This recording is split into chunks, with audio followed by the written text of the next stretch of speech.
Bismillahirrahmanirrahim. Assalamu alaikum. I am Mohammad Wasim Saqib, your chemistry teacher. बेटा आज हमने NMD CAT का lecture number 7 discuss करना है, तो आइए चलते हैं बोर्ड की तरफ।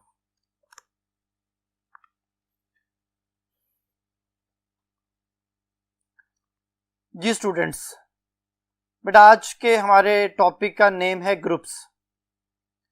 ग्रुप्स को बेटा दो हिस्सों में डिवाइड किया जाता है और इसमें दो तरह के जो ना वो सब ग्रुप्स हैं, जिनको सब ग्रुप ए और सब ग्रुप बी का नाम दिया जाता है।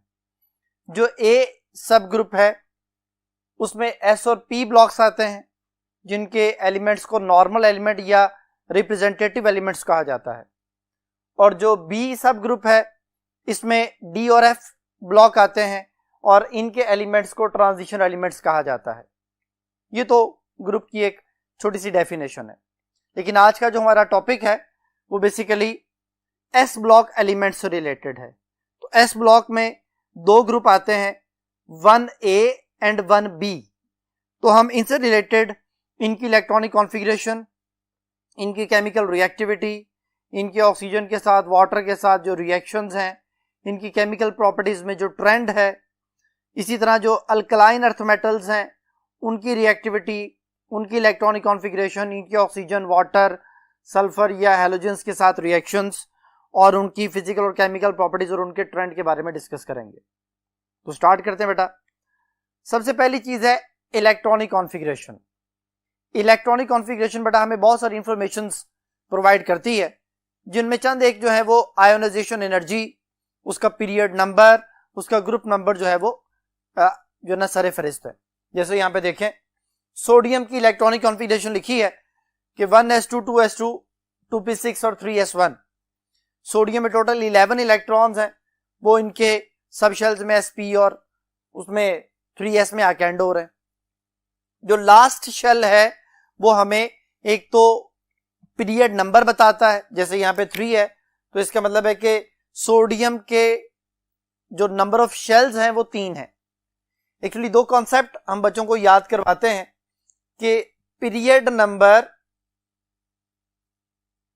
मींस नंबर ऑफ शेल्स, यानी अगर आपको पीरियड नंबर पता चल जाए तो आप शेल बता सकते हैं, अगर आपको शेल नंबर पता चल जाए तो पीरियड नंबर बता सकते हैं।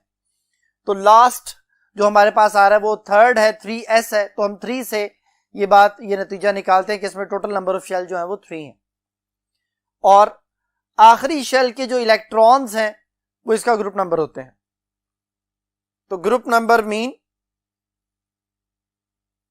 Number of valence electrons. तो सोडियम में आखिरी शेल में एक सब शेल है जो कि S है और उसके अंदर एक इलेक्ट्रॉन है, तो इट मींस इसका ग्रुप नंबर 1 है। तो हमें ग्रुप नंबर भी पता चल गया और हमें उसका period number means shell number भी पता चल गया। उससे हमें यह पता चलता है कि इसकी आयोनाइजेशन एनर्जी ज्यादा होगी या कम होगी।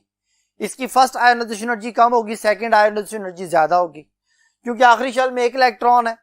आखिरी शेल में से अगर एक इलेक्ट्रॉन निकाल दिया जाए तो ये नोबल गैस जैसी इलेक्ट्रॉनिक कॉन्फ़िगरेशन को अचीव कर लेगा, क्योंकि बाकी इसके पास टोटल 8 इलेक्ट्रॉन, टोटल 10 इलेक्ट्रॉन, लेकिन आखिरी शेल में टोटल 8 इलेक्ट्रॉन हो जाएंगे, जो कि ये शो करेगा कि अब ये एक नोबल गैस जैसा, नियॉन जैसा बन चुका है। तो फिर ये एक इलेक्ट्रॉन जो है वो लूज करेगा। तो इसी तरह सेकंड मैंने कैल्शियम लिखा है 1s2 2s2 2p6 3s2 3p6 और 4s2। अब यहां से 4 से हमें पता चल रहा है कि इसका जो नंबर ऑफ पीरियड है या ये 4th पीरियड में पाया जाता है, पीरियड नंबर पता चल गया, यानी हमें उसकी शेल नंबर पता चल गया और हमें बेटा इसका ग्रुप नंबर भी पता चला। वो कैसे कि आखिरी शेल में 2 इलेक्ट्रॉन है, तो आखिरी शेल में 2 इलेक्ट्रॉन होने की वजह से ये सेकंड ग्रुप में एग्जिस्ट करता है। तो ग्रुप नंबर, पीरियड नंबर, दो इंफॉर्मेशन और उनकी आयोनाइजेशन एनर्जी और उनकी जो है ना वो लास्ट जो है ना वो सेकंड और फर्स्ट आयोनाइजेशन एनर्जी में जो डिफरेंस है उसके बारे में इंफॉर्मेशन मिलती है। क्या इंफॉर्मेशन मिलती है, जस्ट एक हमने बाद में जाके उसे डिटेल में डिस्कस करना है। एक छोटा सा ट्रिक आप कह लें कि इसके लास्ट शेल में एक इलेक्ट्रॉन है तो इसकी फर्स्ट आयोनाइजेशन एनर्जी कम होगी, सेकंड बहुत ज्यादा होगी। इसके लास्ट शेल में 2 इलेक्ट्रॉन है तो इसकी फर्स्ट और सेकंड आयोनाइजेशन एनर्जीज कम होंगी और थर्ड बहुत ज्यादा होगी, यानी सेकंड और थर्ड में गैप बहुत ज्यादा होगा। जी बेटा, इन चीजों को डिस्कस करने के लिए अब हम नेक्स्ट जो है वो देखते हैं कि केमिकल और फिजिकल प्रॉपर्टीज और इसके ट्रेंड में क्या क्या चेंज आता है। तो physical and chemical properties of S block elements. S block element में पहले नंबर पे मैं अल्कली मेटल्स के बारे में बात करूंगा। अल्कली मेटल्स में lithium, sodium, potassium, rubidium, caesium और फ्रांसियम हमारी बुक में लिखा हुआ है। लेकिन फ्रांसियम चूंकि एक रेडियो एक्टिव एलिमेंट है, इसका जो आप कह लें कि सबसे स्टेबल आइसोटोप है, उसकी हाफ लाइफ जो है वो 22 मिनट होती है, जिसकी वजह से ये ज्यादा देर तक जो है ना वो मेटल फ्रांसियम की शक्ल में एग्जिस्ट नहीं कर सकता। ये किसी और एलिमेंट में चेंज हो जाता है अल्फा बीटा गैमा रेज को छोड़ के। तो फिर हम लिथियम से लेके सीजियम तक अल्कली मेटल्स को कंसिडर करते हैं। अल्कली मेटल्स को अल्कली मेटल क्यों कहा जाता है, इसकी दो रीजंस हैं। अल्कली वर्ड जो है वो अरेबिक लैंग्वेज जो है वो से निकला है, जिसका मतलब है राख। सोडियम और पोटाशियम ये सबसे पहले राख की शक्ल में एग्जिस्ट किए या हमें मिले दुनिया में, और जो इसका कंपाउंड था वो सोडियम कार्बोनेट और पोटाशियम कार्बोनेट था। सोडियम कार्बोनेट को सोडा ऐश कहा जाता है, जिसकी वजह से हम ये कहते हैं कि ये एक पौधे की राख है, सोडा ऐश। वॉशिंग सोडा भी कहते हैं, सोडा ऐश इसलिए कि एक पौधे को जलाने से एक वाइट कलर की जो है वो हमारे पास राख बनती है, जो कि पुराने जमाने से ही कपड़े धोने के लिए इस्तेमाल हो रही है। तो इस वजह से उसको वॉशिंग सोडा भी कह दिया जाता है। पौधे की राख है इसलिए उसको सोडा ऐश भी कहा जाता है। तो राख में पाया जाने वाला एलिमेंट सोडियम, इसलिए अल्कली मेटल या अल्कली एलिमेंट कहा जाता है।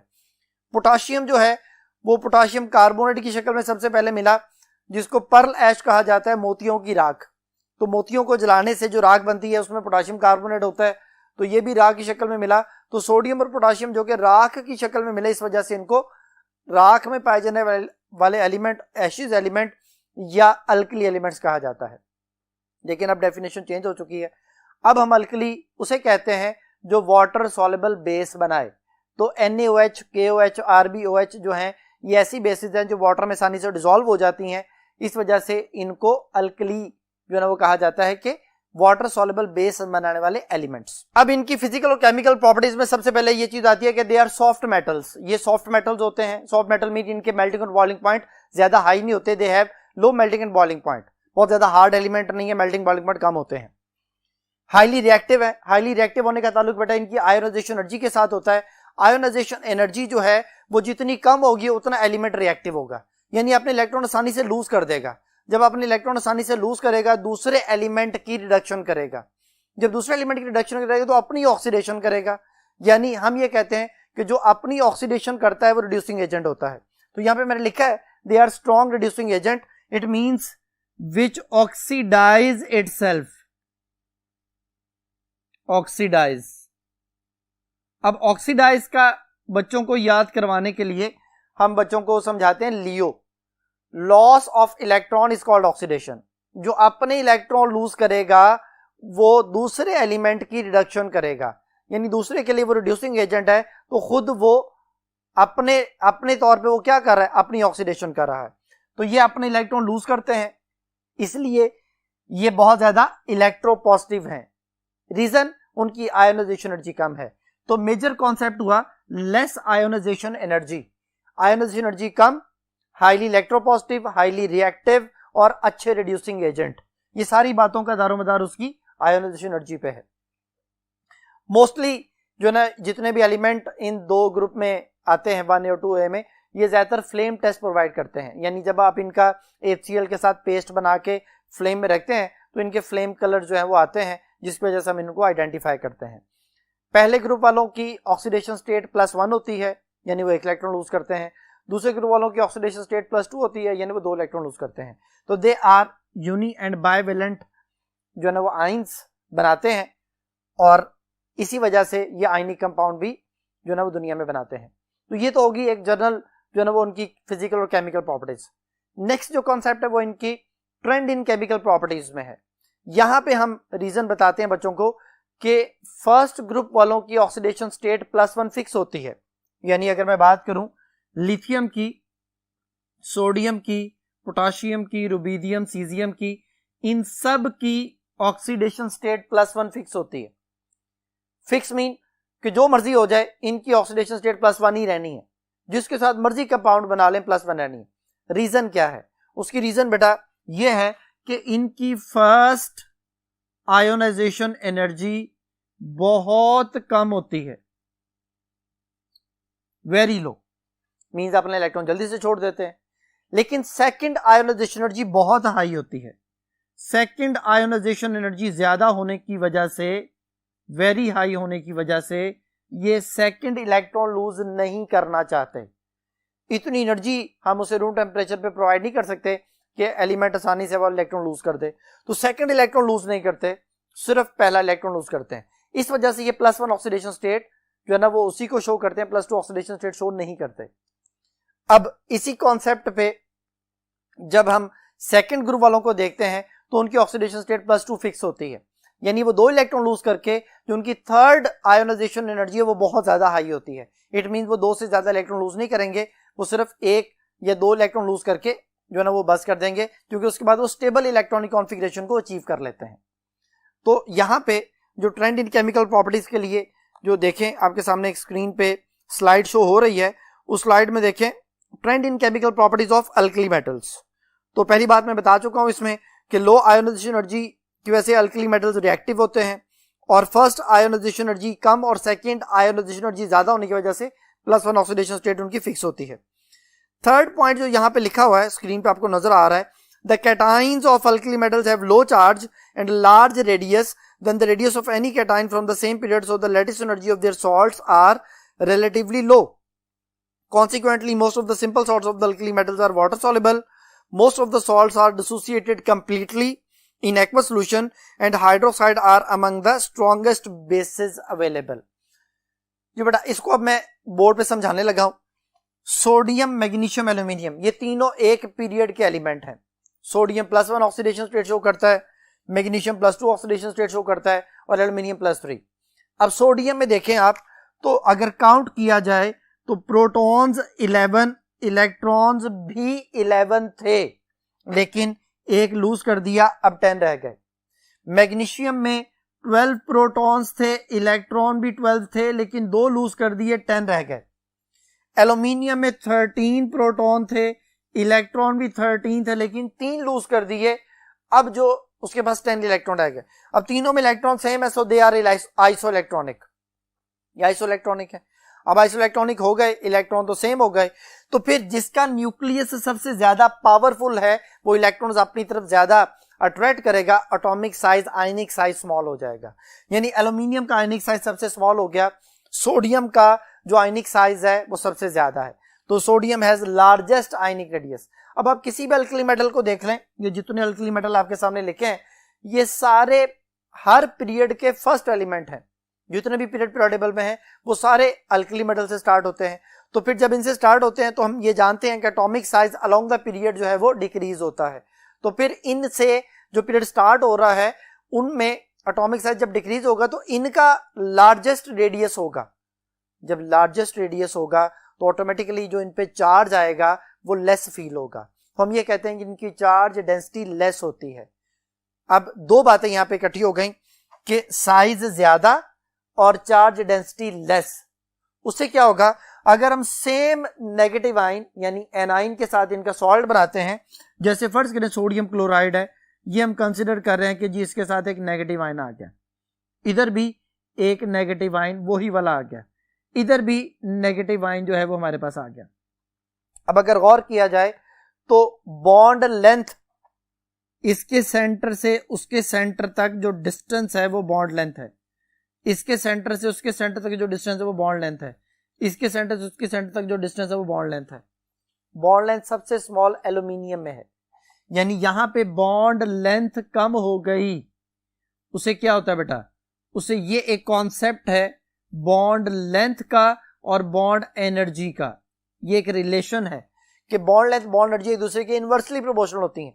जितना बॉन्ड लेंथ कम होती जाएगी स्टेबल बॉन्ड होता जाएगा, बॉन्ड को ब्रेक करना मुश्किल होता जाएगा। यहां पे बॉन्ड को ब्रेक करना मुश्किल है। अब एल्यूमिनियम के सॉल्ट्स को जब आप वाटर में डिसॉल्व करते हैं तो वो आयोनाइज नहीं होते, यानी वो डिसॉल्व नहीं होते, तो इनकी सॉल्युबिलिटी डिक्रीज हो गई, सॉल्युबिलिटी कम हो गई। यहां पे बॉन्ड लेंथ थोड़ी ज्यादा, बॉन्ड लेंथ ज्यादा, बॉन्ड एनर्जी कम, थोड़ी एनर्जी चाहिए, वाटर आसानी से ब्रेक कर लेता है, डिसॉल्व हो जाता है। लेकिन सबसे ज्यादा बॉन्ड लेंथ सोडियम यानी अल्कली मेटल्स के केस में है, तो फिर इसके सॉल्ट सबसे ज्यादा वाटर सॉल्युबल है, क्योंकि ये वाटर में 100% डिसोसिएट होते हैं। ये जितनी ज्यादा डिसोसिएट होंगे उतना ज्यादा सॉल्युबल होंगे। तो डिसोसिएशन जो है वो डिपेंड कर रही है इनके साइज पे। इसी वजह से अगर आप इनकी बेसिस की बात करें तो हमारे पास सोडियम लार्ज, उसके साथ OH स्मॉल, मैग्नीशियम उससे स्मॉल, OH स्मॉल फर्ज करेंगे इस तरह से, एल्यूमिनियम भी स्मॉल और OH भी स्मॉल। तो सोडियम हाइड्रोक्साइड अगर मैं यहां पे लिखूं, सोडियम हाइड्रोक्साइड, मैग्नीशियम हाइड्रोक्साइड और एल्यूमिनियम हाइड्रोक्साइड, ये 3 बेसिस हैं। मैं आपसे सवाल पूछूंगी इनमें सबसे स्ट्रॉन्ग बेस कौन सी है? एल्यूमिनियम हाइड्रोक्साइड इस तरह से थ्राइस है। तो सबसे स्ट्रॉन्ग बेस कौन सी होगी? कई बच्चे कह देते हैं कि जी एल्यूमिनियम हाइड्रोक्साइड, क्योंकि उसमें नंबर ऑफ OH आयन ज्यादा है। OH ज्यादा होने से कोई फर्क नहीं पड़ता, हम ये देखते हैं कि कौन सी चीज वाटर में 100% आयोनाइज होती है। ये 100% आयोनाइज होती है, रीजन वही वाली जो सोडियम क्लोराइड में थी, जो सोडियम के सॉल्ट्स में थी, कि जल्दी जो ना वो OH के साथ बॉन्ड लेंथ ज्यादा, बॉन्ड जल्दी ब्रेक होगा, बॉन्ड जल्दी ब्रेक होगा तो वो आसानी से आयोनाइज होके वाटर में ज्यादा जल्दी OH छोड़ेंगे। तो ये ज्यादा OH छोड़ते हैं, इसमें OH ज्यादा है लेकिन वो रिलीज नहीं करते, OH को अपने साथ जोड़ के रखते हैं। तो फिर बच्चों को हम एक ट्रिक बताते हैं कि जिस मेटल पर जितना लेस पॉजिटिव चार्ज होगा उतनी स्ट्रॉन्ग बेस बनाएगा। ये उस वक्त अप्लाई होगा जब डिफरेंट मेटल्स पर डिफरेंट चार्जेस होंगे, तो जितना लेस पॉजिटिव चार्ज उतनी स्ट्रॉन्ग बेस। लेकिन अगर हम इसको इस तरह से डिस्कस करना चाहें कि जी सोडियम हाइड्रोक्साइड है, पोटाशियम हाइड्रोक्साइड है, रुबीडियम हाइड्रोक्साइड है, तो ये मैं ग्रुप में नीचे की तरफ जा रहा हूं, तो फिर ऊपर से नीचे आते हुए बेसिक स्ट्रेंथ बेटा इनकी बढ़ती है। सोडियम हाइड्रोक्साइड से ज्यादा अच्छी बेस पोटाशियम हाइड्रोक्साइड है, उससे ज्यादा अच्छी बेस रुबीडियम हाइड्रोक्साइड है। तो फिर हमारे पास एक जनरल सा ट्रेंड आ गया कि जो अलोंग द पीरियड बेसिक जो है ना वो उसका करेक्टर या बेसिक जो स्ट्रेंथ है वो डिक्रीज होती है, और अलोंग द ग्रुप जो है वो इनकी बेसिक स्ट्रेंथ इंक्रीज होती है। इसी तरह अगर हम इनकी अल्कली मेटल्स की ऑक्सीजन के साथ रिएक्शन को देखें तो जो लिथियम है वो नॉर्मल ऑक्साइड बनाता है, सोडियम परऑक्साइड बनाता है, और पोटाशियम रुबीडियम वगैरह ये सुपर ऑक्साइड्स बनाते हैं। अब जो लिथियम है उसमें भी +1 चार्ज है, सोडियम पे भी +1 चार्ज है, लेकिन ये इनके चार्ज डेंसिटी पे डिपेंड कर रहा होता है। चार्ज डेंसिटी जितनी कम होगी उतना ज्यादा सुपर ऑक्साइड के बनने के चांसेस बढ़ते चले जाएंगे। तो पोटाशियम रुबीडियम सीजियम वगैरह में चार्ज डेंसिटी कम हो जाती है क्योंकि एरिया बढ़ जाता है, तो सुपर ऑक्साइड के बनने के चांसेस उतने बढ़ते चले जाते हैं। अब नेक्स्ट टॉपिक को डिस्कस करने के लिए हम नेक्स्ट बोर्ड की तरफ चलते हैं। जी स्टूडेंट्स, अब बेटा नेक्स्ट जो हमने कॉन्सेप्ट डील करना है, जो हमने समझना है, स्लाइड आपके सामने है। उस स्लाइड में अल्कलाइन अर्थ मेटल्स की प्रॉपर्टीज का एक जनरल ट्रेंड है। तो देखें जी, trend in chemical properties of alkaline earth metals, number 1 पे लिखा हुआ है the alkaline earth metal burn in oxygen to form oxides. बिल्कुल अल्कली मेटल की तरह अल्कलाइन अर्थ मेटल्स भी जो है वो ऑक्सीजन के साथ रिएक्शन करके ऑक्साइड बनाते हैं। इनमें बेरिलियम जो है वो लीस्ट रिएक्टिव है, वो नॉर्मल ऑक्साइड बनाता है, मैग्नीशियम भी नॉर्मल ऑक्साइड बनाता है, कैल्शियम भी नॉर्मल ऑक्साइड बनाता है, लेकिन जो स्ट्रोंशियम बेरियम वगैरह है ये दोनों पर ऑक्साइड्स बनाते हैं। इनमें वही कॉन्सेप्ट आ गया, चार्ज डेंसिटी जो कम होती है उसी तरह इनके पर ऑक्साइड और सुपर ऑक्साइड बनने के चांसेस बढ़ते चले जाते हैं, लेकिन यहाँ पे सिर्फ पर ऑक्साइड्स हैं जो कि स्ट्रोंशियम और बेरियम बनाते हैं। हाइड्रोजन के साथ बेटा इनका जो रिएक्शन है वो तमाम अल्कलाइन अर्थ मेटल जो है वो हाइड्रोजन के साथ रिएक्शन करके हाइड्राइड्स बनाते हैं। मैग्नीशियम का आपकी बुक में जिक्र किया हुआ कि मैग्नीशियम और हाइड्रोजन जो है वो रिएक्ट करते हैं, मैग्नीशियम हाइड्राइड बनता है, लेकिन ये हाई प्रेशर पे और in the presence of magnesium iodide होता है। इसी तरह कैल्शियम वगैरह जो बाकी स्ट्रोंशियम वगैरह है इन सबको मोल्टन फॉर्म में हाइड्रोजन के साथ मिलाया जाता है और ये हाइड्राइड्स बनाते हैं। जितने भी अल्कलाइन अर्थ मेटल्स हैं उनमें जो नाइट्रोजन के साथ जो रिएक्शन है वो नाइट्राइड्स बनाते हैं। जैसे मैग्नीशियम नाइट्रेट का हमारी बुक में जिक्र किया गया है कि मैग्नीशियम नाइट्रोजन से रिएक्शन करके जो है वो मैग्नीशियम नाइट्राइड बनाता है, जो कि बाद में अमोनिया को प्रोड्यूस करने के लिए इस्तेमाल होता है। मैग्नीशियम नाइट्रेट को अगर वाटर के साथ मिलाया जाए तो 2 प्रोडक्ट बनते हैं, मैग्नीशियम हाइड्रोक्साइड और दूसरा अमोनिया जो है वो बनता है। वाटर के साथ जो बेटा इनका रिएक्शन है या जो सल्फर के साथ रिएक्शन है, तमाम अल्कलाइन अर्थ मेटल सल्फर के साथ रिएक्शन करके सल्फाइड्स बनाते हैं। लेकिन वाटर के साथ जो रिएक्शन है बेरिलियम से ज्यादा रिएक्टिव है मैग्नीशियम, लेकिन मैग्नीशियम भी कोल्ड वाटर के साथ जो है वो रिएक्शन नहीं करता। मैग्नीशियम भी हॉट वाटर के साथ रिएक्शन करके मैग्नीशियम हाइड्रोक्साइड और हाइड्रोजन गैस को रिलीज करता है।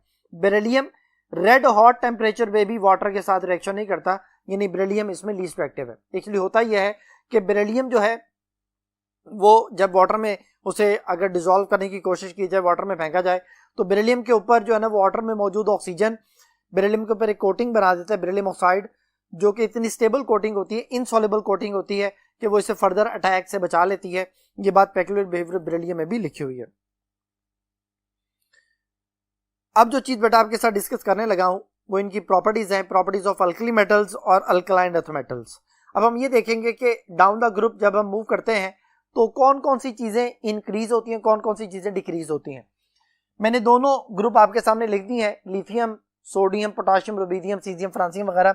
इसी तरह सेकंड ग्रुप है beryllium, magnesium, calcium, strontium, barium, radium वगैरह। तो बेटा जो पहला ग्रुप है पहले हम इसके बारे में बात करेंगे। हम ये जानते हैं कि down the group number of shells बढ़ते हैं।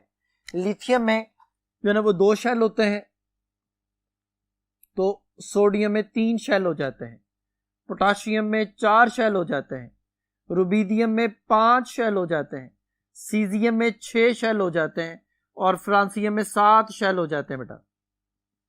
तो down the group number of shells बढ़ रहे हैं। नंबर ऑफ शेल के बढ़ने से क्या होता है? नंबर ऑफ शेल के बढ़ने से आयोनाइजेशन एनर्जी डिक्रीज होती है। मैं बच्चों को एक छोटा सा कॉन्सेप्ट समझाता होता हूं कि हमारी बुक में जितनी पीरियोडिक प्रॉपर्टीज दी हुई हैं, जिनमें आयोनाइजेशन एनर्जी है, इलेक्ट्रॉन एफिनिटी है, इलेक्ट्रॉन एक्टिविटी है, हाइड्रेशन एनर्जी है, ये जो पीरियोडिक प्रॉपर्टीज हमारी बुक में दी हुई हैं, उनके लिए जिस प्रॉपर्टी के एंड में y आएगा वो एटॉमिक साइज के इनवर्सली प्रोपोर्शनल होगी। जैसे देखें जी, आयोनाइजेशन एनर्जी है, इलेक्ट्रॉन एफिनिटी है, इलेक्ट्रोनेगेटिविटी है, हाइड्रेशन एनर्जी है, ये सारी की सारी एटॉमिक साइज के साथ इनवर्सली प्रोपोर्शनल है। और एटॉमिक साइज जो है वो किसके साथ डायरेक्टली प्रोपोर्शनल है? Atomic size number of shells के साथ डायरेक्टली प्रोपोर्शनल है। एटॉमिक साइज शील्डिंग इफेक्ट के साथ डायरेक्टली प्रोपोर्शनल है। तो atomic size down the group बढ़ता है, पहले ग्रुप में भी दूसरे ग्रुप में भी, पूरे प्रोडेबल में इस तरह ही होता है। Down the group number of shells बढ़ रहे हैं, शील्डिंग इफेक्ट बढ़ रहा है, तो एटॉमिक साइज बढ़ेगा। एटॉमिक साइज जब बढ़ेगा तो फिर ये सारी प्रॉपर्टीज डिक्रीज होंगी, क्योंकि ये उसके इनवर्सली प्रोपोर्शनल है। तो अब इससे रिलेटेड जितनी बातें हैं मैंने उनको एक टेबल की शक्ल में आपके सामने जो है ना स्क्रीन पे नजर आ रहा होगा आपको, टेबल वो लिखा है, बनाया हुआ है। तो देखें जी स्लाइड में, सबसे पहले इंक्रीजिंग की बात करते हैं कि नंबर ऑफ इनर शेल्स बढ़ते चले जाते हैं, उससे एटॉमिक साइज बढ़ता है, ठीक है। शील्डिंग इफेक्ट बेटा उससे बढ़ता है। अच्छा, उससे केमिकल रिएक्टिविटी बढ़ती है, क्योंकि उससे जब शेल्स बढ़ेंगे आयोनाइजेशन एनर्जी कम होगी, इलेक्ट्रॉन लूज करना आसान होगा, उसकी रिएक्टिविटी उतनी बढ़ती चली जाएगी, तो वो मोर रिएक्टिव होता चला जाएगा। अगर आप लिथियम का वाटर के साथ रिएक्शन करवाएं तो लेस विगरस है, सोडियम का उससे ज्यादा विगरस, पोटाशियम का उससे ज्यादा विगरस, रुबीडियम का उससे ज्यादा विगरस। यानी down the group atomic size के बढ़ने से उनकी रिएक्टिविटी भी बढ़ती चली जाती है। मेटेलिक कैरेक्टर, मेटेलिक कैरेक्टर क्या होता है? इलेक्ट्रोपॉजिटिविटी, कितनी जल्दी को इलेक्ट्रॉन लूज करता है। लिथियम उतनी जल्दी इलेक्ट्रॉन लूज नहीं करता जितनी जल्दी सोडियम करता है। रीजन क्या है? लिथियम में नंबर ऑफ शेल्स कम होने की वजह से न्यूक्लियस का होल्ड ज्यादा होता है, और सोडियम में जो है नंबर ऑफ शेल ज्यादा होने से न्यूक्लियस का होल्ड इलेक्ट्रॉन पे जरा कम हो जाता है, इलेक्ट्रॉन लूज करना आसान हो जाता है। तो इलेक्ट्रॉन लूज जो जितनी जल्दी करेगा वो उतना ज्यादा मेटेलिक कैरेक्टर रखेगा, तो मेटेलिक कैरेक्टर भी डाउन द ग्रुप इंक्रीज होता है। रिड्यूसिंग पावर, जो मैं आपको पहले बता चुका हूं कि खुद ऑक्सीडाइज होना, अपने इलेक्ट्रॉन लूज करना, तो down the group electron lose करने की एबिलिटी बढ़ती है, इसलिए रिड्यूसिंग पावर भी बढ़ती है। बेसिक कैरेक्टर में आपको बता चुका हूं वो ज्यादा इंक्रीज होता है। डेंसिटी जो है ना वो बढ़ती है बेटा, और इलेक्ट्रिकल कंडक्टिविटी भी बढ़ती है। ये वो सारी बातें हैं जो इंक्रीज हो रही हैं। अब आते हैं हम डिक्रीज की तरफ। डिक्रीज होती है ionisation energy, electron activity, electron affinity, metallic bonding, metallic bonding decrease होती है, जिसकी वजह से मेल्टिंग और बॉइलिंग पॉइंट भी डिक्रीज होते चले जाते हैं। तो पहले दूसरे ग्रुप में दोनों में मेल्टिंग और बॉइलिंग पॉइंट जो है वो डाउन द ग्रुप, क्योंकि एटॉमिक साइज बढ़ रहा है, गैप्स बढ़ते हैं, लूज पैकिंग होती है, तो उनके मेल्टिंग और बॉइलिंग पॉइंट डिक्रीज होते हैं, क्योंकि मेटालिक बॉन्डिंग वीक हो रही होती है। ये हो गई बातें सारी अल्कली मेटल्स के वाले से। अब हम बात करने लगे हैं, जो सेकंड स्लाइड आपके सामने है वो है सेकंड ए ग्रुप एलिमेंट्स के हवाले से इनकी प्रॉपर्टीज भी उसी तरह से बेटा, नंबर ऑफ इनर्ट शेल्स बढ़ते हैं, एटॉमिक साइज बढ़ता है, शील्डिंग इफेक्ट बढ़ता है, जिसकी वजह से उसकी केमिकल रिएक्टिविटी बढ़ती है, मेटालिक करैक्टर बढ़ता है, reducing power, basic character. Density में एक थोड़ा सा चेंज आता है, जो कि आपकी बुक में उसने जो ना वो उसमें ग्राफ में शो किया हुआ है कि पहले डेंसिटी डिक्रीज होती है देन इंक्रीज होती है। तो फर्स्ट डिक्रीजेस देन इंक्रीजेस, ये बात उसने यहाँ पे लिखी हुई है। इलेक्ट्रिकल कंडक्टिविटी की डाउन द ग्रुप इंक्रीज होती है। इस तरह डिक्रीजिंग में आयोनाइजेशन एनर्जी है, इलेक्ट्रोनेगेटिविटी, इलेक्ट्रॉन एफिनिटी है, मेटालिक बॉन्डिंग है, मेल्टिंग एंड बॉइलिंग पॉइंट है। वो मैंने जो आपको कॉन्सेप्ट समझा दी है, जिस प्रॉपर्टी के एंड में वाई आता है वो एटॉमिक साइज के साथ इनवर्सली प्रोपोर्शनल है। तो ये जरा बात को समझना फिर ज्यादा आसान हो जाता है, याद रखना भी आसान हो जाता है जी बेटा। अब इससे रिलेटेड कुछ एमसीक्यूज हैं, हम उनको देखते हैं जी।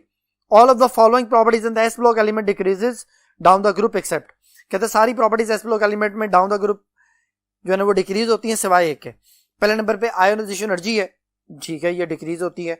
दूसरे नंबर पे इलेक्ट्रॉन एफिनिटी है, ये भी डिक्रीज होती है। तीसरे नंबर पे एटॉमिक साइज है, ये इंक्रीज होता है, डिक्रीज नहीं होता, और यही बेटा इसका आंसर है। डेल्टा ऑप्शन इलेक्ट्रॉन एक्टिविटी है, ये भी डिक्रीज होती है। तो इस क्वेश्चन का आंसर हुआ चार्ली ऑप्शन जी बेटा। देखें एक नेक्स्ट कंपैरिजन आपके सामने आ रहा है स्क्रीन पे, comparison between the properties of the second A group and seventh A group. Second और सेवंथ ए ग्रुप में अगर हम कंपैरिजन करें तो उसमें क्या क्या चीजें जो है वो similar. Second A group element को हम कहते हैं जी अल्कलाइन अर्थ मेटल्स, और सेवंथ ए ग्रुप को हम हेलोजन जो है वो कहते हैं। हेलोजन, हेलो फॉर हेलाइट से है, हेलाइट मीन सॉल्ट बेड, और जेन for generator. Second A group में सारी मेटल्स होती हैं और सेवंथ ए ग्रुप में सारी नॉन मेटल्स होती हैं। Second A group they are good reducing agent, क्योंकि ये अपने इलेक्ट्रॉन लूज करना चाहते हैं, अपनी ऑक्सीडेशन करते हैं। लेकिन सेवंथ ए ग्रुप में हेलोजन्स हैं, ये हमेशा इलेक्ट्रॉन गेन करते हैं, अपनी रिडक्शन करते हैं, इसलिए they are good oxidising agents. तो ये वाली बात भी सही।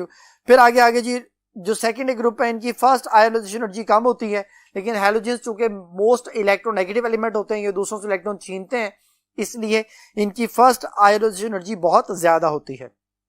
जो सेकंड ए ग्रुप के एलिमेंट्स हैं इनकी स्टैंडर्ड रिडक्शन पोटेंशियल की वैल्यू बहुत कम होती है, माइनस में होती है, और जो सेवंथ ए ग्रुप एलिमेंट्स हैं इनकी स्टैंडर्ड रिडक्शन पोटेंशियल वैल्यू जो है वो पॉजिटिव होती है और हाई वैल्यू होती है। जो सेकंड ए ग्रुप के एलिमेंट हैं वो जब ऑक्साइड के साथ बॉन्ड बनाते हैं, कंपाउंड बनाते हैं, तो वो बेसिक ऑक्साइड्स होते हैं, कैल्शियम ऑक्साइड, मैग्नीशियम ऑक्साइड वगैरह, दे फॉर्म बेसिक जो है वो सोल्यूशन।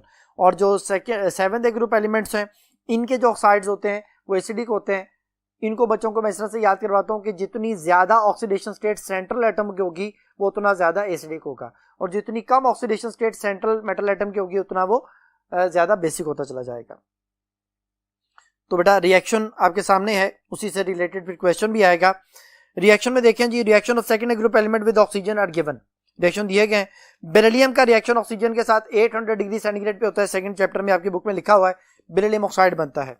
बेरियम ऑक्साइड जो है बेरियम प्लस ऑक्सीजन, आगे बेरियम ऑक्साइड लिखा हुआ है 500 से 600 डिग्री सेंटीग्रेड। ये बड़ा हमारी बुक में नहीं लिखा हुआ, क्योंकि अभी हम थोड़ी देर पहले पढ़ के आए हैं कि बेरियम को अगर आप ऑक्सीजन के साथ रिएक्शन करवाते हैं तो बेरियम और स्ट्रोंशियम ये पर ऑक्साइड बनाते हैं। 500 से 600 डिग्री सेंटीग्रेड पे ये सिर्फ पर ऑक्साइड ही बनाता है, तो ये उसने नॉर्मल ऑक्साइड लिखा हुआ है जो कि पॉसिबल नहीं है। तो सेकंड स्टेटमेंट ठीक नहीं है। थर्ड स्टेटमेंट है calcium plus oxygen goes to calcium oxide, ये बात भी सही है, कैल्शियम ऑक्साइड क्विकलाइन बनता है, और मैग्नीशियम को ऑक्सीजन के साथ मिलाएं तब मैग्नीशियम ऑक्साइड बनता है, ये भी बात ठीक है। In which of the following reaction normal oxide is not formed under the given condition. वही वाली बात जो अभी हम डिस्कस कर रहे थे कि एक बात गलत लिखी हुई है, तो उसने यही पूछ लिया कि कौन सा नॉर्मल ऑक्साइड नहीं बनाता। 1 ओनली, ये तो आंसर नहीं है। 2 ओनली, ये इसका आंसर है बेटा। चार्ली ऑप्शन में 3 और 4, ये भी गलत है, और डेल्टा ऑप्शन में 2 और 3 है, ये भी गलत है। तो इसका आंसर है जी बीटा ऑप्शन, क्योंकि बेरियम 500 से 600 डिग्री सेंटीग्रेड पे सिर्फ परऑक्साइड बनाता है। नेक्स्ट क्वेश्चन है बेटा, इनके वाटर के साथ रिएक्शन या स्टीम के साथ रिएक्शन है। Reaction of the second group element with water are given. Beryllium को उसने स्टीम के साथ, आगे रेड हॉट टेम्परेचर भी लिखा हुआ है, उसके साथ मिलाया बेरिलियम ऑक्साइड प्लस हाइड्रोजन। ये बेटा इम्पॉसिबल है, रिएक्शन पॉसिबल होता ही नहीं है। बेरिलियम वाटर के साथ रेड हॉट टेम्परेचर पे भी रिएक्शन नहीं करता। आगे मैग्नीशियम प्लस जो ना वो वाटर, मैग्नीशियम हॉट वाटर के साथ रिएक्शन करके मैग्नीशियम ऑक्साइड और हाइड्रोजन गैस बनाता है, ये ठीक लिखा हुआ है। कोल्ड वाटर से मैग्नीशियम रिएक्शन नहीं करता। कैल्शियम जो है वो कोल्ड वाटर से रिएक्शन करके कैल्शियम हाइड्रोक्साइड और हाइड्रोजन गैस बनाता है, सही लिखा हुआ है। बेरियम कोल्ड वाटर से रिएक्शन करके बेरियम हाइड्रोक्साइड और हाइड्रोजन गैस बनाता है, ये भी सही है। तो बाकी सारी बातें ठीक है। उसने लिखा हुआ है विच of the following reaction is not possible, तो बाकी सारी बातें ठीक है, पहली बात ठीक नहीं है। तो वन ओनली, यही बेटा पहली ऑप्शन इसका आंसर है। बाकी ऑप्शन में, सेकंड ऑप्शन में 2 ओनली लिखा हुआ है, थर्ड ऑप्शन में 1, 2 एंड 3 लिखा हुआ है, गलत है। डेल्टा ऑप्शन 1, 3 एंड 4 ये भी गलत है। तो सिर्फ इसका आंसर हुआ 1 ओनली, अल्फा ऑप्शन। जी बेटा नेक्स्ट क्वेश्चन है विच of the following element of the group 2A is the 5th most abundant element on the earth crust and the most abundant S block element. कहते हैं कौन सा element जो है वो earth crust में 5वें नंबर पे आता है और जो है ना वो एस ब्लॉक एलिमेंट में सबसे ज्यादा अबंडेंट एलिमेंट है। पहली ऑप्शन है बेरिलियम, दूसरी बेरियम, तीसरी कैल्शियम, चौथी जो है ना स्ट्रोंशियम। तो देखें यहाँ पे मैंने एक टेबल साथ जो है ना उसका बना हुआ है इसके आंसर एक्सप्लेनेशन में।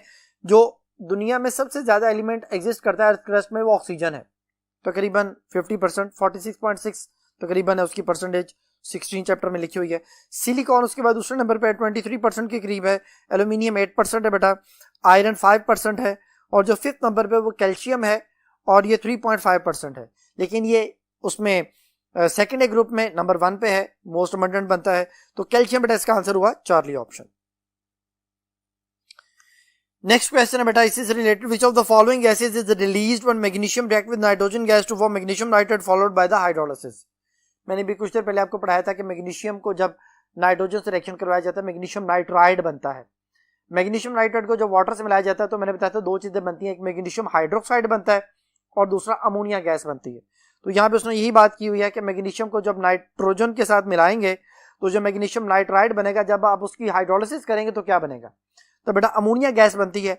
अब पहली ऑप्शन NO2 है, गलत। दूसरी ऑप्शन N2 है, ये भी गलत। तीसरी ऑप्शन NH3 है, ये इसका आंसर है। डेल्टा ऑप्शन H2 है, ये भी गलत। तो इसका आंसर हुआ चार्ली ऑप्शन। नेक्स्ट क्वेश्चन है बेटा विच of the following hydroxide of the group 2A is sparingly soluble in water. बेटा दोनों ग्रुप में, अल्कली मेटल में भी अल्कलाइन अर्थ मेटल्स में, दोनों में down the group basic character बढ़ता है। यानी जो टॉप ऑफ द जो ना ग्रुप्स हैं वो ज्यादा सॉल्युबल बेसिस नहीं बनाते। लिथियम हाइड्रोक्साइड भी इतना वाटर सॉल्युबल नहीं है और बेरिलियम हाइड्रोक्साइड तो बिल्कुल भी इनसॉल्युबल नहीं है, बिल्कुल भी सॉल्युबल नहीं है। तो बेरिलियम हाइड्रोक्साइड जो है वो सॉल्युबल नहीं है। उसने पूछा हुआ स्पेरिंगली सॉल्युबल, तो पहली ऑप्शन बेरिलियम हाइड्रोक्साइड है, इट इज इनसॉल्युबल। अब दूसरे नंबर पे ऑप्शन है magnesium hydroxide. Magnesium hydroxide sparingly soluble है, ये वाटर में सस्पेंशन क्रिएट करता है जिसको हम मिल्क ऑफ मैग्नीशिया कहते हैं। वो milk of magnesia acidity of stomach के लिए यूज किया जाता है, तो it is sparingly soluble. Strontium hydroxide और बेरियम हाइड्रोक्साइड ये रेडिली सॉल्युबल होते हैं। तो फिर यहां पे आंसर हुआ बीटा ऑप्शन मैग्नीशियम हाइड्रोक्साइड, क्योंकि उसने स्पेरिंगली सॉल्युबल की बात की थी। अगर वो इनसॉल्युबल कहता तो फिर अल्फा ऑप्शन होता। नेक्स्ट क्वेश्चन है बेटा विच of the following sulphates of the group 2A element is almost insoluble in water. Option है बेरिलियम सल्फेट, फिर दूसरे ऑप्शन है मैग्नीशियम सल्फेट, तीसरा ऑप्शन बेरियम सल्फेट और चौथी कैल्शियम सल्फेट। तो बेटा देखें कॉन्सेप्ट ये होता है, ये मैंने लिखे हैं, डाउन द ग्रुप इनकी सॉल्युबिलिटी डिक्रीज होती है। Beryllium small size positive ion बनाता है। अब सारे +2 जो ना चार्ज वाले पॉजिटिव आयन है। अब हम कहते हैं size compatibility, beryllium small size है, सल्फेट लार्ज साइज में है, तो इनका साइज कंपैटिबल नहीं है, यानी ये इतने स्टेबल नहीं होंगे, जल्दी डीकंपोज होंगे। इसके लिए हम बच्चों को कहते हैं कि stability is inversely proportional to solubility. ये लेस स्टेबल है, जो लेस स्टेबल है वो मोर सॉल्युबल है। बेरिलियम सल्फेट ज्यादा सॉल्युबल है, मैग्नीशियम सल्फेट ज्यादा सॉल्युबल, लेकिन कैल्शियम सल्फेट स्पेरिंगली सॉल्युबल है, बेरियम सल्फेट बिल्कुल इनसॉल्युबल है। तो डाउन द ग्रुप बेरियम, जब बेरियम पे जाते हैं आप तो बेरियम जो है वो बिल्कुल भी सॉल्युबल नहीं है, बेरियम सल्फेट जो है, क्योंकि साइज कंपैटिबल है। ये एक स्टेबल सॉल्ट बना लेते हैं जो वाटर में जाके जल्दी डिसॉल्व नहीं होता, तो बॉटम में जाके बैठ जाता है। हैवी स्पार भी से कहा जाता है, हैवी सॉल्ट भी कहा जाता है, ये वाटर सॉल्युबल नहीं है। तो फिर इसका आंसर हुआ चार्ली ऑप्शन। जी बेटा नेक्स्ट है which one of the following magnesium compound is more soluble in water. अब बेटा मैग्नीशियम के साथ उसने पहली ऑप्शन मैग्नीशियम क्लोराइड है, दूसरी ऑप्शन मैग्नीशियम हाइड्रोक्साइड है, तीसरी ऑप्शन मैग्नीशियम ब्रोमाइड है, और चौथी ऑप्शन मैग्नीशियम नाइट्रेट है। बेटा इसका आंसर जो है, उसने पूछा था कि ज्यादा सॉलेबल कौन सा है, तो इनमें जो मैग्नीशियम क्लोराइड है वो ज्यादा सॉलेबल है, क्योंकि उसकी सॉलेबिलिटी की वैल्यूज जो है वो पर 100 ग्राम वाटर के अंदर जो है वो आपके सामने स्क्रीन पर नजर आ रही हैं। आप उसमें देख सकते हैं magnesium chloride 5.6 10⁻⁻⁻⁻⁻⁻, magnesium bromide 5.5 into 10⁻⁻⁻⁻⁻, फिर magnesium hydroxide 2 into 10⁻⁻⁵, magnesium acetate है 5.6 10⁻⁻⁻⁻, मैग्नीशियम एसीटेट यहाँ पे ऑप्शन में नहीं था, मैग्नीशियम नाइट्रेट 4.9 10⁻⁻⁻⁻, तो सबसे ज्यादा वैल्यू जो है वो यहाँ पे मैग्नीशियम क्लोराइड की बन रही है 5.6 10⁻⁻⁻⁻। क्योंकि यहाँ पे मैग्नीशियम तो सेम है, तो फिर नेगेटिव आयन पे सारी बात आ जाती है, नेगेटिव आयन का चार्ज टू साइज रेशियो के हिसाब से इनकी सॉलिबिलिटी होती है, तो इस लिहाज से फिर मैग्नीशियम क्लोराइड की सॉलिबिलिटी सबसे ज्यादा है। लास्ट क्वेश्चन है बेटा, mark the incorrect statement about the solubilities at 25 degree centigrade of the compound of the second A element. Second A metals जो हैं उनकी सॉलिबिलिटीज के बारे में कहता है इनकरेक्ट स्टेटमेंट बताएं। पहले नंबर पे ऑप्शन है solubility of the magnesium sulfate and beryllium sulfate is more than that of the sulfate of the other second A metals। जी, जो शुरू वाले मैंने अभी बताया आपको कि बेरिलियम और मैग्नीशियम इनकी सॉलिबिलिटी ज्यादा होती है, और जो बाकी डाउन द ग्रुप जब हम जाते हैं तो जो स्ट्रोंशियम कैल्शियम सल्फेट है, स्ट्रोंशियम सल्फेट है, बेरियम सल्फेट है, डाउन द ग्रुप इनकी सॉलिबिलिटी डिक्रीज होती चली जाती है। तो पहली ऑप्शन ठीक है बेटा, सॉलिबिलिटी ऑफ मैग्नीशियम कार्बोनेट और beryllium carbonate is more than that of the carbonate of other second A metals. जो ट्रेंड बेटा सल्फेट का है वही ट्रेंड कार्बोनेट का है, यानी बेरिलियम और मैग्नीशियम के कार्बोनेट ज्यादा सॉल्युबल होंगे, एंड डाउन द ग्रुप जब आप मूव करेंगे तो कैल्शियम स्ट्रोंशियम और बेरियम इनके कार्बोनेट की सॉल्युबिलिटी डिक्रीज होती जाएगी, बेरियम कार्बोनेट बिल्कुल इनसॉल्युबल होता है। चार्ली ऑप्शन है solubilities of magnesium chromate and beryllium chromate is more than that of the chromate of the other second A metals. तो यहाँ पे अगेन वही कॉन्सेप्ट, बेरिलियम और मैग्नीशियम के जो क्रोमेट हैं उनकी सॉलिबिलिटी उसी तरह से ज्यादा, और डाउन द ग्रुप जब आप मूव करेंगे तो क्रोमेट की सॉलिबिलिटी जो है वो डिक्रीज होती चली जाती है। लेकिन जब आप हाइड्रोक्साइड की बात करते हो तो मैंने अभी बताया था आपको कि डाउन द ग्रुप पहले ग्रुप में भी और दूसरे ग्रुप में भी जो हाइड्रोक्साइड्स हैं वो उनकी सॉलिबिलिटी बढ़ती है।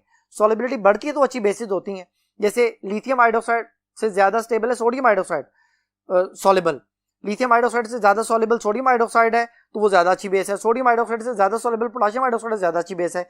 इसी तरह बेरिलियम हाइड्रोक्साइड से ज्यादा सॉलिबल मैग्नीशियम हाइड्रोक्साइड है तो वो ज्यादा अच्छी बेस हो जाएगी। मैग्नीशियम हाइड्रोक्साइड से ज्यादा अच्छी जो ज्यादा सॉलिबल बेस है वो कैल्शियम हाइड्रोक्साइड है तो और ज्यादा अच्छी बेस हो जाएगी। तो डाउन द ग्रुप इनकी हाइड्रोक्साइड की सॉलिबिलिटी इंक्रीज होती है, बाकी जितने सल्फेट क्रोमेट या कार्बोनेट हैं इनकी solubility down the group decrease होती है, लेकिन हाइड्रोक्साइड की सॉलिबिलिटी इंक्रीज हो रही है। तो यहाँ पे उसने लिखा है solubility of magnesium hydroxide and beryllium hydroxide is more than that of the hydroxide of other second जो ना वो मेटल्स। तो ये वाली बात गलत हो गई, ये इनकरेक्ट स्टेटमेंट है, बाकी सारी करेक्ट स्टेटमेंट थी। ये था बेटा आज का टॉपिक, उम्मीद है कि आपको ये सारी बातें समझ आ गई होंगी। नेक्स्ट टॉपिक तक के लिए अल्लाह हाफिज।